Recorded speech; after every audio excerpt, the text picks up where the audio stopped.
It's not going to happen. After prayerful consideration and discussion with my family, I will not run for the Republican nomination.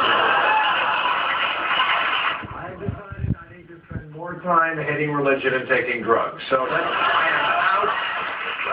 Oh, it was a big week for right-wing anticlimax. First, Chris Christie announced he would not enter the race. In a statement, he said, "Look at me. Do I look like I'm ready to race anyone?"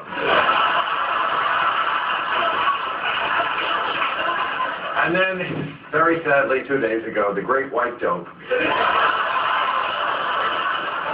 Sarah Palin.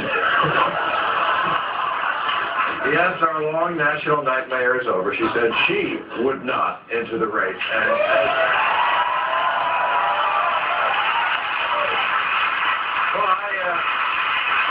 I, of course, am of two minds about this. As an American, I thank you, Sarah. As a comedian, I beg you to reconsider. No, she went out just the way she came in. Her actual quote was, "Political speaking," is what she said, "political speaking, will I die?" Well, Sarah, if you're watching, personal speaking, me hope so.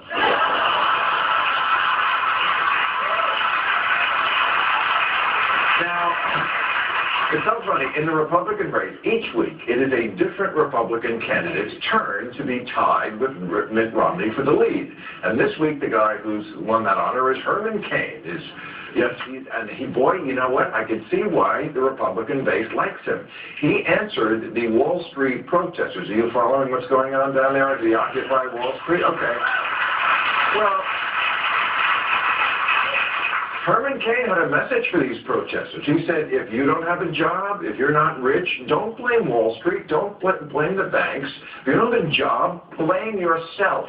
And a nation of out-of-work teabaggers said, yeah! Hey, wait a minute. Wait, what? That's right. Fuck you, unemployed. Vote for me. It's really, at last, a Republican candidate who is not afraid to stand up to the poor. I think it's great. So it looks like Rick Perry's the odd man out now. It looks like Romney and Cain are at the top. Rick Perry has fallen way down, so he's got a new ad campaign where he says about Mitt Romney. Perry says Romney is a carbon copy of Obama. Yes, that has always been Mitt Romney's problem. He's just too black.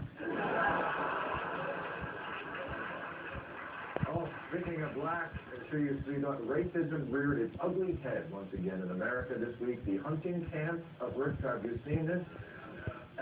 Now, we have to use a word here. We're not going to fudge around it like they do on the other shows. This is HBO. Also, the New York Times has been using this word this week. So, you know what? We don't have to call it like PC anymore.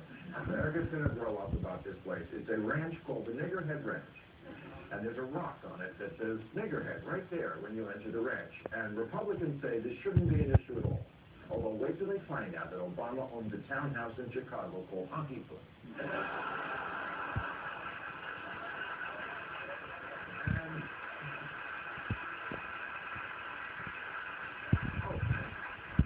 Speaking of rednecks who got in trouble, Hank Williams Jr., did you see this? Got his ass kicked off of Monday Night Football for, his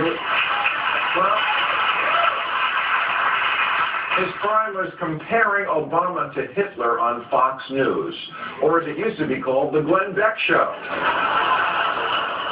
And I don't agree with that. Well, I don't think, I'm a free speech guy. I've been kicked off TV before. I don't care. I don't agree, of course, with Hank Williams on what day of the week it is, but I don't think you should get kicked off TV just for expressing yourself. And I ask you, America, if we're going to fire every Southern hillbilly who thinks Obama is like Hitler, who will be our Republican congressman?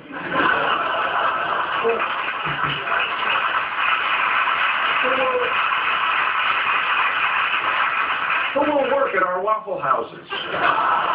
Who will hunt at our niggerhead ranches? I ask you, ladies and gentlemen. Well, look, if you're missing Hank Williams Jr., you will still be able to hear his music wherever women are assaulted on pool tables. And